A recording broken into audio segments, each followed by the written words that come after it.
So what we have been seeing, what we have been discussing so far, let us have a glimpse of that. So the demons led by King Bali defeated the demigods because the demigods were weakened due to the curse of Durvasa Muni, and the demigods approaching Lord Brahma for help. And all the demigods headed by Lord Brahma and Lord Shiva go to Shvetadvipa to request protection from Lord Vishnu. And Lord Vishnu requests the demigods to have an arrangement with the demons to produce nectar from the churning of milk ocean. And we have seen how the churning of milk ocean started as a truce between the demigods and the demons, and how the poison was emanated as the first product which Lord Shiva drank, and how various products emanated from the churning of milk ocean, and how Mother Lakshmi, the form of Ramadevi, appeared and married Lord Vishnu after the Swayamvara. And finally, how Dhanvantari appears with the nectar, and how the demons snatched away the nectar pot from Dhanvantari, and how the Supreme Lord incarnates as Mohini Murti, and he completely bewilders the demons and tactfully delivers the nectar to the demigods, and how Rahu actually tried to cheat and how he was slayed by the Supreme Lord, and how after the demigods finished drinking nectar, the Supreme Lord assumed his own form from the Mohini form, and then he left back to his abode, Garuda. And then we have also seen how the battle took place between the demons and demigods again, because the demons were extremely disappointed, and how Bali Maharaj attacked the demigods by creating many illusions, and how again the demigods wholeheartedly seek the shelter of the Supreme Lord by meditating on the Supreme Lord.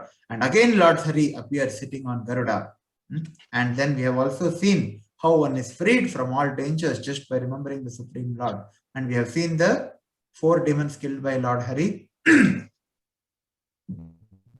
So we have seen here the verbal fight between Indra and Bali Maharaj, the fall of Bali Maharaj, Indra killing Jambasura, and today we will be seeing the final part of this chapter, how the other demons torment Indra, and how Indra kills the other demons with his thunderbolt, and how he kills Namuchi with a foam, and how Narada Muni stops the demigods from fighting, and how Shukracharya again brings the demons back to life.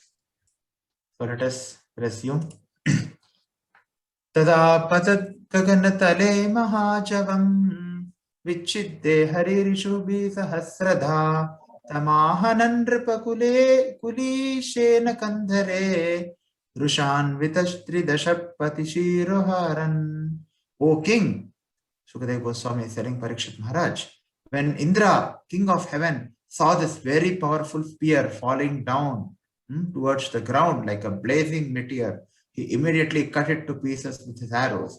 Then, being very angry, he struck Namuchi's shoulder with his thunderbolt to cut off Namuchi's head.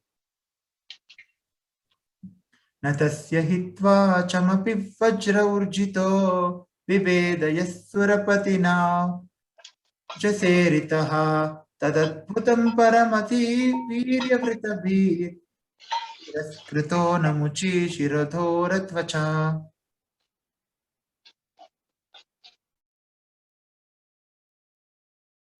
Although King Indra hurled his thunderbolt at Namuchi with great force, it could not even pierce his skin. It is very wonderful that the famed thunderbolt that had pierced the body of Vritrasura could not even slightly injure the skin of Namuchi's neck.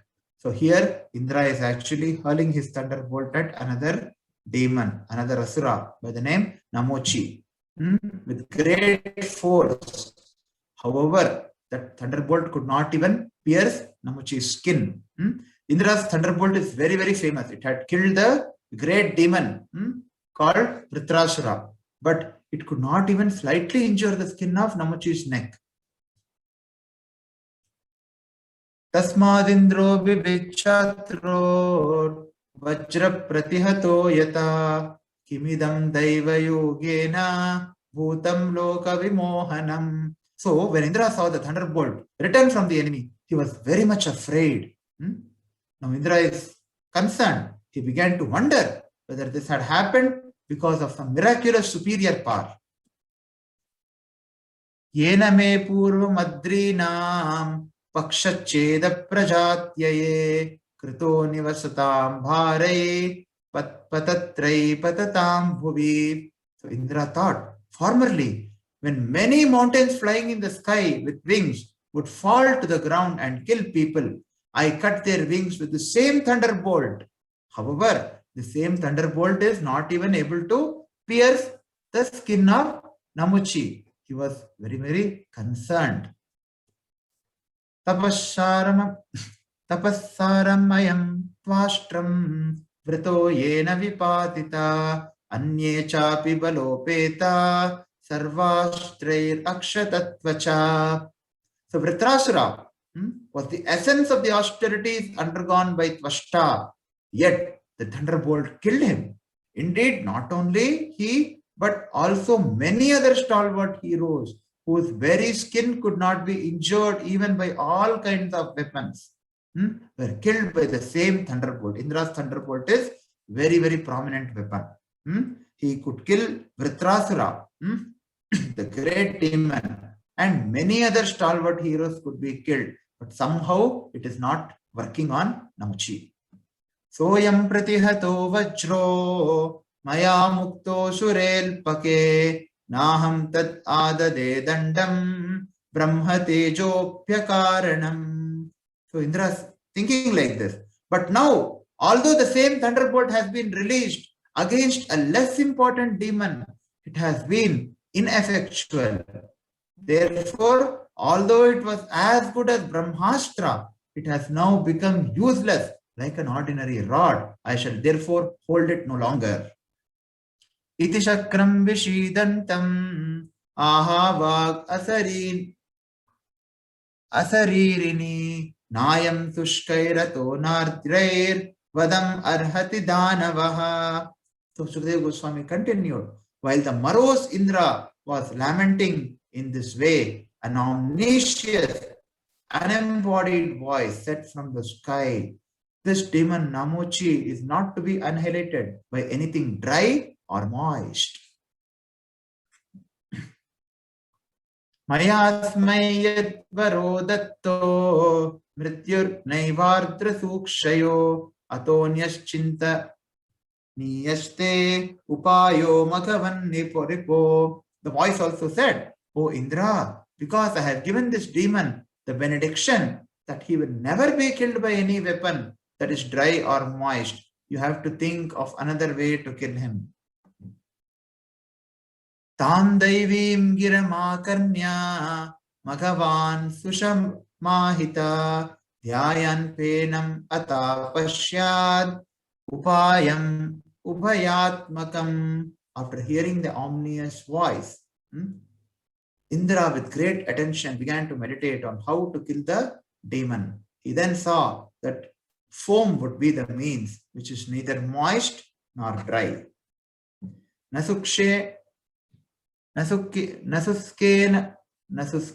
cha chardrena jahara namuche shira tam tushturmunigana malyais chava kiran vibhum. Thus Indra, the king of heaven, severed Namuchi's head with a weapon of foam, which was neither moist nor dry. Then all the sages satisfied Indra, the exalted personality, by showering flowers and garlands upon him, almost covering him. Gandharva mukhyau jagatur vishwavasu paravasu devadundubayo nedur nartakyo nan ritur muda. Vishwavasu and Paravasu, the two chiefs of the Gandharvas, sang in great happiness. The kettle drums of the demigods sounded and the Apsaras danced in jubilation. Anyepyevam pratidvandvan vayagni varunadaya sudayama surasuran mrigan kesharino yatha. Vayu Agni, Varuna, and other demigods began killing the demons who opposed them, just as lions kill deer in a forest. Brahmana preshito devan devarshirnarado nripa varayamasha vibudhan drishtva danava sankshayam. O king, when Lord Brahma saw the imminent total annihilation of the demons, he sent a message with Narada, who went before the demigods to make them stop fighting. So Brahma is concerned here. When he saw the annihilation of the demons, he sent a message with Narada Muni, and he told Narada Muni to go and speak to the demigods to convince them to stop fighting. Shri Narada Uvacha Bhavadbiramritam Praptam Narayana Pujashrayai Shriya Samedita Sarva Uparamata Vikrahat. The great sage Narada said, all of you demigods are protected by the arms of Narayana, the Supreme Personality of Godhead.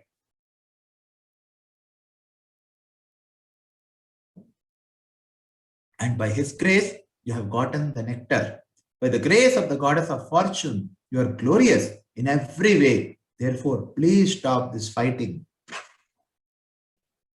Shri Sukha Uvacha Samyamya Manyu Sambrambham Manayanto Munervacha Upagiyamananur Shrair Yayus Sarve Trivistapam. Sri Sukadeva Goswami said, accepting the words of Narada, the demigods gave up their anger and stopped fighting. Being praised by their followers, they returned to their heavenly planets. This is another quality of the demigods. They are always submissive, not only to the Supreme Lord, they are also submissive to the representatives of the Supreme Lord. They know very well that Narada Muni is actually the representative of the Supreme Personality of Godhead, Krishna. So, how to understand whether one is actually submissive or whether one is actually endeavoring to be surrendered to the Supreme Lord? A very important symptom of one who is endeavoring to be surrendered to the Supreme Lord is that he always respects the representatives of the Supreme Lord. He follows the instructions given by the Supreme Lord's representatives. He follows the instructions of Guru. He follows the saintly personalities who are actually the Supreme Lord's representatives. Yasya prasadat bhagavat prasado yasya prasadan nagati kutopi dhyayan stuvam stasya yasyastri sandhyam vande guru Shri Charanaravindam. Srila Vishwanath Chakravarti Thakur sings in his Guru Ashtakam. Yasya prasadat, without satisfying the spiritual master, bhagavat prasado, only by satisfying the self-realized spiritual master, who is the representative of the Supreme Lord. Yasya prasadat bhagavat prasado, only by satisfying the self-realized spiritual master, who is the representative of the Supreme Lord, one can actually satisfy the Supreme Lord. Yasya prasadat bhagavat prasado yasya prasadan nagati kutopi. If the same spiritual master or the saintly personality who is representing the Supreme Lord and Shri Guru in our lives is not pleased with us, yasya prasadan nagati kutopi. If the same personality is not pleased with us, then there is no gati for us. Yasya prasadan nagati kutopi. There is no gati, there is no hope. So therefore, one cannot claim that one is submissive or one is endeavoring to follow the Supreme Lord or one is endeavoring to be surrendered to the Supreme Lord without actually being obedient to the spiritual master. And what does obedience mean? The very first aspect of obedience is discipline. So therefore, obedience and discipline must be there towards a spiritual master who is actually the representative of the Supreme Lord. If you see here, the demigods, immediately after Narada Muni advised them, they understood that it is the will of the Lord that this battle should be stopped now.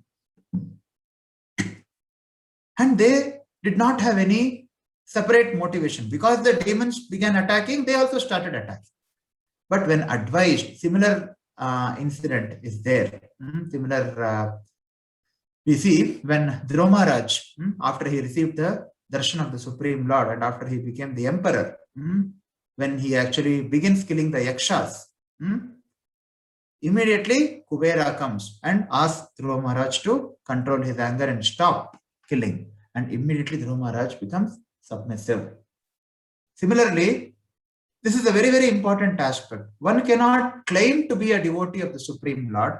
One cannot claim to be a servant of the Lord, or one cannot claim to be a practicing devotee also if he does not be obedient to the spiritual master, or if he is not obedient to the representative of the spiritual master, or if he is not obedient to the saintly personality who is the representative of Sri Guru, who is representing the spiritual master in one's life, or who is representing the Supreme Lord in one's life. If he is not obedient, if he is not submissive to the spiritual master, then there is no hope. It is just an imagination that one is a devotee. We cannot call ourselves a devotee if we are not obedient to our spiritual guide. And how to be obedient to the spiritual guide? The first important aspect is discipline. And what is the very important aspect of all these things is that one must have a proper relationship with the spiritual guide. For that, one has to associate with the spiritual guide. It may be anyone who is representing the spiritual master in one's life. So therefore, one must be very obedient to such a person. And how to be obedient? Firstly, one must cultivate a relationship with such a person. So therefore, I always request all the participants, kindly go and take association of your local ISKCON temple. Wherever there are personalities who are actually representing these teachings, kindly go there on a regular basis. If it is not possible or if it is not open, kindly contact someone and try to go to some program which is conducted in some house or any other place. But please, one has to follow this principle. This is the first principle of Sharanagati. Ado Shraddha, Tata Sadhu Sangha, Bhajana Kriya, Anartha Nivritti. So this is the very first principle, Shraddha. So the Shraddha, how? Who can actually certify that one has Shraddha? Only a Guru can certify. So these online sessions are only to help you to come to that session. These online sessions are there for all of us so that this cannot be a replacement for physical classes. One should not go into the comfort zone. Anyway, I am studying Bhagavatam, so therefore I am pleasing the Supreme Lord. No, this is not sufficient. One has to go and associate with a devotee. Somebody has to certify you. Somebody has to tell. Somebody should be pleased with you. And how can someone be pleased with you? How can someone sitting like this and giving an online class even know who you are? Okay, we are discussing the principles, that's fine, but that is not sufficient. That is not sufficient to progress in the path of bhakti. One has to go and one has to take association. One has to be obedient to such a person. One has to inquire from such a person. One has to render service along with such a person. One has to be ready to serve. Tadvidhi pranipatena pariprashnena sevaya upadekshanti te jnanam jnaninas tattvadarshinaha. Online sessions are conducted because there was a lockdown. But nowadays, everybody is taking online sessions for, they just are so happy in their comfort zone. They want to go everywhere. But when it comes to taking association of devotees, many of them are very skeptical and they say online is sufficient. Because we did not have any other way when there was a complete lockdown, that is why these online sessions were there. And somehow because we have anyway started, we are trying to continue. But one should not think that this is sufficient. Anyway, I am doing this. If you are thinking that anyway I am attending Bhagavatam online, so I am on the right path, I am very sorry, you are deeply mistaken. One has to go and one has to take association, take personal association. It could be anyone, but the principle is the same. one has to take association, and one has to be submissive to such a personality. One has to take guidance from such a personality, not simply on phone or on the internet or on this Zoom or anything. One has to go and one has to mold his life. One has to put steps. One has to take responsibility to put steps to cultivate such a relationship. Only then one's progress on the path of bhakti begins. Only there it begins. Otherwise, this will just become like we have so many channels in the TV. Bhakti channel, this channel, that channel. So many people give discourses. And what happened? This will become another such discourse. This will become another such talk. People just, they, mute themselves and they do something else and they want to listen. It doesn't work. Okay, it can add, but it is only secondary. What is primary? Primary is that every participant who is willing to become sincere in devotional service has to necessarily go and take personal association of devotees. This is just an addition to that. We are discussing Srimad Bhagavatam, but this cannot be a replacement for personal association. So therefore, if you see here, this is the very symptom of a demigod, the very symptom of a cultured person. This is the very symptom of a devotee of the Supreme Lord. Immediately when he sees Narada, he knew who is Narada. Indra knows who is Narada. So immediately when he sees him and when Narada Muni is advising, immediately Indra is actually giving up. Indra and all the demigods, they gave up their anger. They are obedient. So this obedience is very, very important. This is a symptom of whether one is progressing or not. Obedience. So we are speaking so many principles, but everything, the very basic thing is obedience. Even for some material achievement. Even for certain, even if we want to achieve anything in life for that matter, it could be, success in some examination, or it could be success in any other aspect. The most important thing is discipline. Then how can spiritual life be practiced without being disciplined and without being obedient? So therefore, it is very, very important to be obedient and take personal association of the representative of the Supreme Lord in one's life. Ye vathishtarane tasmin naradhanumante nate balim vipannam adaya ashtam girimupagaman.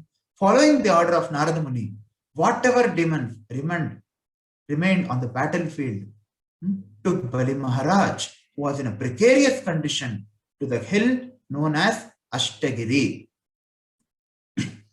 Tatra vinasta vayavan vidyamana shirodharan usana jivayamasa samjivanyasva vidyaya. There on that hill, Shukracharya brought to life all the dead demoniac soldiers who had not lost their heads, trunks, and limbs. He achieved this by his own mantra known as Samjivani. Balishchoshana Shasprishta Pratyapannendriya Smriti Parajitopi Nakhityal Lokatattva Vichakshanaha. Bali Maharaj was very experienced in universal affairs. When he regained his senses and memory by the grace of Shukracharya, he could understand everything that happened. So here it is spoken about Bali Maharaj. Shukadeva Goswami speaking about Bali Maharaj. Bali Maharaj was very, very experienced in universal affairs. When he regained his senses and memory by the grace of Shukracharya, he could understand everything which happened. Therefore, although he had been defeated, he did not lament. So this is the quality of a great soul. We have seen how Bali Maharaj is actually advising Indra. He's saying, Indra, do not be proud because you have been victorious. Ultimately, all of us are under the influence of time. Today you may be victorious. Tomorrow I may be victorious. So what is, or day, some other day somebody else will be victorious. What is the use of you becoming very, very proud and forgetting our situation, forgetting our position as conditioned souls in this material existence? We are all a part of this material existence. Please do not forget that. So therefore, our victory and defeat, our happiness and unhappiness is all because of our karma. So why do you want to be so proud because of your victory? It is not that you are the cause for your victory. It is the influence of the eternal time. The representative of the Supreme Personality of Godhead. At time is the representative of Krishna. So it is because of the influence of time and because of your karma. Some account is there in his karma. So therefore, because of the influence of time, sometimes there is defeat, sometimes there is victory. Sometimes there is unhappiness, sometimes there is distress. One should not simply become overwhelmed with, in any situation for that matter. So therefore, Bali Maharaj is a great personality. Although he was defeated, he did not lament.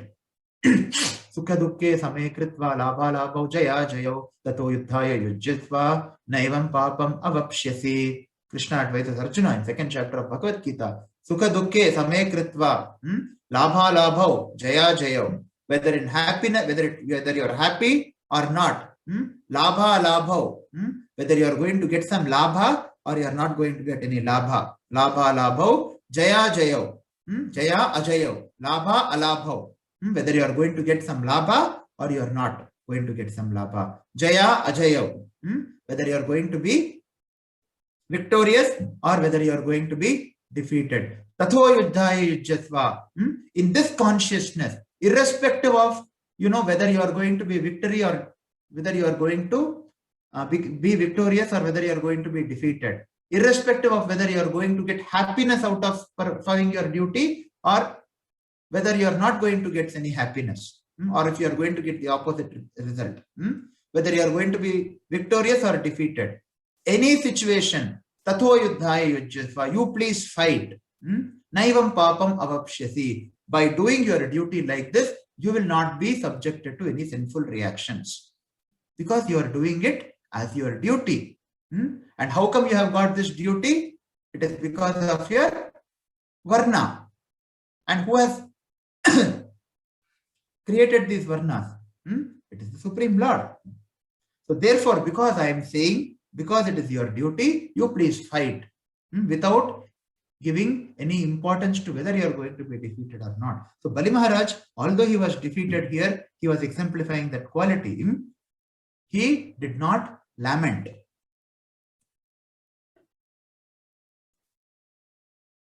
And we have come to an end of this discussion. So tomorrow, let us get started with how Lord Shiva, how Mohini Murti actually bewilders Lord Shiva. If there are any questions, 1 or 2 questions we can take up. Hare Krishna. Where the battle took place, Prabhuji? In the Milk Ocean? No, on the shore of the Milk Ocean. Hare Krishna. On the shore of the Milk Ocean. On the Bhumandal, Prabhuji. Yes. No, not on Bhumandala. Prabhuji, because it was mentioned in some verse, this blood was reach sun, but not reach moon. It was given. So that was Which verse it is? Some not today, I think. To some previous chapter, I think. Oh, okay. If you remember that verse, please post that, Prabhu. We have to look into commentaries of Acharyas for that. At least in Prabhupada's purport, we did not have it. Prabhupada mentioned in the purport, I think, people means we cannot reach the moon. The scientists are going. It takes 7 months to reach the means. Oh, okay, fine. That one. Okay. I think that is there here, but it was discussed some 2 days back. This regarding this moon, right? Going to the moon. That blood was going till the sun, but not moon. Blood was reaching the sun, but not moon. But that shows that it took place on the Bhumandal only. Is it? It's mentioned like that? It is not mentioned, but it shows that means it is from Bhumandal only. Okay. Yeah, we have to anyway refer to one or more commentaries also. Then we will get some idea where it took place. All right. Thank you for your participation. ग्रंथराज Shrimad Bhagavatam की जय, श्रील प्रभुपाद की जय.